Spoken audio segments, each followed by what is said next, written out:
Dapat isali si Bongbong Marcos kasi siya ang pumirma ng 2025 GAA. Oo, pwede na niyang ikulong ang sarili niya. Aminin na niya na ano talaga, meron siyang pagkukulang. At hindi lang maliit na pagkukulang, malaking pagkukulang. Meron siyang malaking pagkukulang sa kanyang trabaho para sa ating bayan. Kaya pwede na niyang ikulong ang sarili niya. Tiniyak niya na may makukulong bago magpasko. Pero nang tinanong siya na kasama ba rito si dating Speaker Martin Romualdez, ang sagot niya ay wala pa daw ebidensya. At kung mayroon man, pasasagutin daw. Ano po yung reaction niyo dito?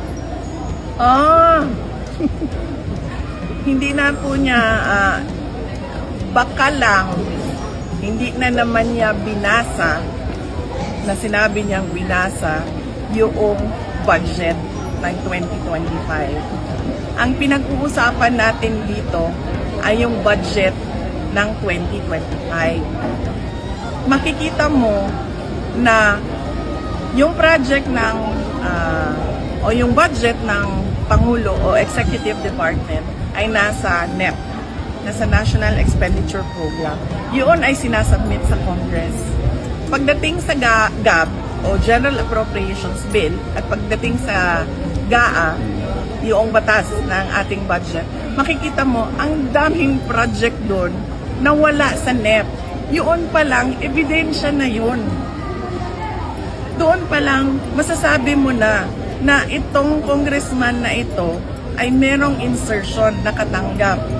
So, ibig sabihin, tingnan mo na kaagad na saan na yung project na ito na nakalagay sa distrito na to. 'Di ba? Ang pinaka-ebidensya natin dito ay ang 2025 budget. Huwag na tayo lumayo kasi doon makikita mo ang siningit ng Kongreso ng mga projects. Dapat doon nakatutok ang kanilang investigasyon. At paano natin nasabi na ebidensya yon kontra kay Martin Romualdez? Dahil pagdaan sa House, lumobo yung pera, lumaki yung budget galing sa NEP. O so, sino ba ang mag-uutos nun? Yung mga congressman na kung saan-saan lang? Siyempre yung leader, yung speaker.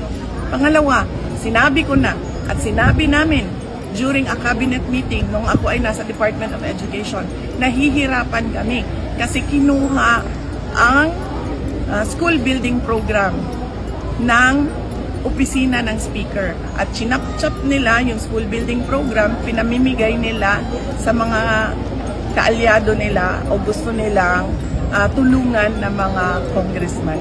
Saan? Noon pa, alam na niya. O kung hindi man niya alam, basahin niya ang 2025 budget. At doon siya magsimula, magtanong, mag-imbestiga. Kung sinasabi niya na hanggang ngayon ay wala pang ebidensya, ibig sabihin, wala siyang ginagawa. Dapat isali si Martin Romualdez. Dapat isali si Bongbong Marcos kasi siya ang pumirma ng 2025 GAA. In fact, meron tayong question, di ba, sa 2025 GAA natin na nasa Supreme Court na sinasabing unconstitutional ang ating budget. Di ba? Sa iyo pa lang, presidente ka, pag dumating yun sa harap mo, sabihin na natin hindi mo kaya basahin yan kung ilang 100,000 pages yan. Pero meron kang mga tao na isa-isa titingnan lahat yon. Tama ba ito? Tama ba ito? Tama ba ito? Bago mo siya pirmahan. Yun ang panigurado mo. Yun ang oath mo sa batas under our Constitution na faithful yung ating budget sa pera, sa paggawa at sa paggamit. Therefore, lahat ng mga anomalya doon kasama ang Pangulo. Kasi naging batas lang naman yun dahil sa pirma niya eh. Kung hindi niya pinirmahan yon, hindi naging batas yun. Hindi magagamit yung pera. Hindi lalabas yung pera. Isali sa makukulong vice bago magpasko. Oo, pwede na niyang ikulong ang sarili niya.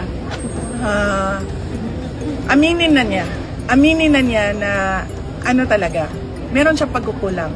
At hindi lang maliit na pagkukulang ha, malaking pagkukulang. Meron siyang malaking pagkukulang sa kanyang trabaho para sa ating bayan. Kaya pwede na niyang ikulong ang sarili niya.